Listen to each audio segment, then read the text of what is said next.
Salut à tous, ici Frédéric Morel. Bienvenue sur ma chaîne dédiée à la science et aux découvertes scientifiques. Si vous êtes passionné par l'exploration de notre univers et les avancées scientifiques, pensez à vous abonner. Aujourd'hui, on plonge dans un sujet fascinant qui repousse les limites de notre compréhension. Bonjour Allons-y. à tous. Aujourd'hui, je suis ravi de vous emmener dans un voyage fascinant à travers des images incroyables de la première sortie spatiale d'astronautes civils de l'histoire. C'est un moment iconique qui marque une nouvelle ère dans l'exploration spatiale. Dans cette vidéo, nous allons découvrir ensemble les moments forts de cette mission, les défis auxquels ces pionniers ont fait face, et l'impact que cela pourrait avoir sur l'avenir de l'espace. Préparez-vous à être émerveillés par ces images époustouflantes et à plonger dans l'aventure spatiale comme jamais auparavant. C'est un tournant dans l'astronautique. Pour la première fois, des astronautes privés vont réaliser une sortie spatiale extraviculaire, EVA, avec la mission Polaridawn. Ce sont les Américains Jared Isaacman, pilote milliardaire et fondateur du programme Polari, et Sarah Gillis de SpaceX qui ont piqué une tête à l'extérieur du vaisseau Crew Dragon Resilience. Futura vous fait revivre les moments forts. Il fut un temps où l'astronautique était un domaine réservé aux agences spatiales. Ce temps est désormais révolu, surtout aujourd'hui avec le succès de la première sortie spatiale extraviculaire en scaphandre, EVA. 100% privé de l'histoire, par la mission Polaridawn. C'est un tournant dans l'exploration spatiale habitée. Le milliardaire Jared Isaacman et la directrice des opérations spatiales chez SpaceX Sarah Gillis sont tous deux sortis l'un après l'autre du vaisseau Crew Dragon Resilience. Incluant de nombreuses opérations de préparation avant et après les sorties, l'EVA dure au total 1h46 minutes. Replay sur YouTube de l'EVA de Polaridawn. NASA Spaceflight, dernière préparation. La mission Polaridawn a décollé de Cap Canaveral ce mardi 10 septembre à 11h20 3h française. Depuis, le vaisseau Crew Dragon Resilience et ses 4 astronautes ont réalisé de nombreuses opérations, incluant un rehaussement d'orbite jusqu'à un apogée de 1400 km d'altitude, un record depuis les missions Apollo. Les 4 passagers ont pu réaliser plusieurs expériences, discutent avec leurs familles, surveillent les radiations lors de la traversée de la zone d'anomalie de l'Atlantique Sud, fortement exposée aux particules chargées. Le vaisseau est ensuite revenu sur une orbite basse de 190 km x 737 km pour l'EVA.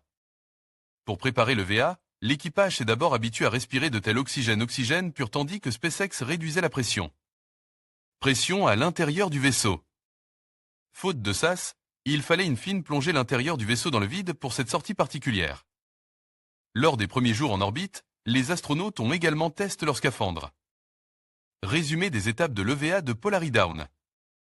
Daniel Chrétien, Futura sortie à 12h52.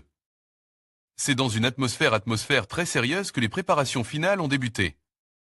Après avoir enfilé leur combinaison, les astronautes de Polari ont procédé à une série de vérifications avec le centre de contrôle de SpaceX avant de réorienter les sièges en direction du sas de sortie.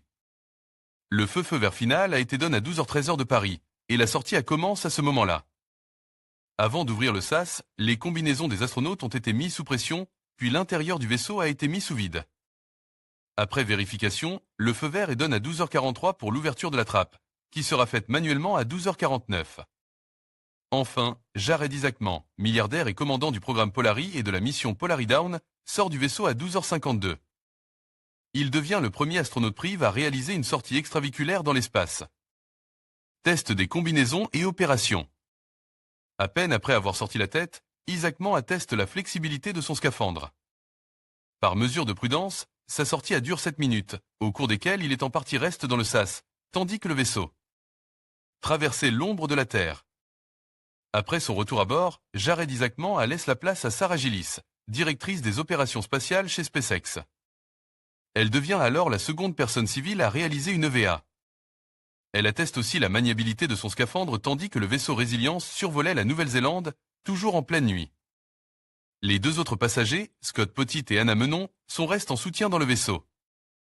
Tandis qu'elle retournait à bord, Sarah Gillis a fait des vérifications de la trappe, avant de la fermer derrière elle.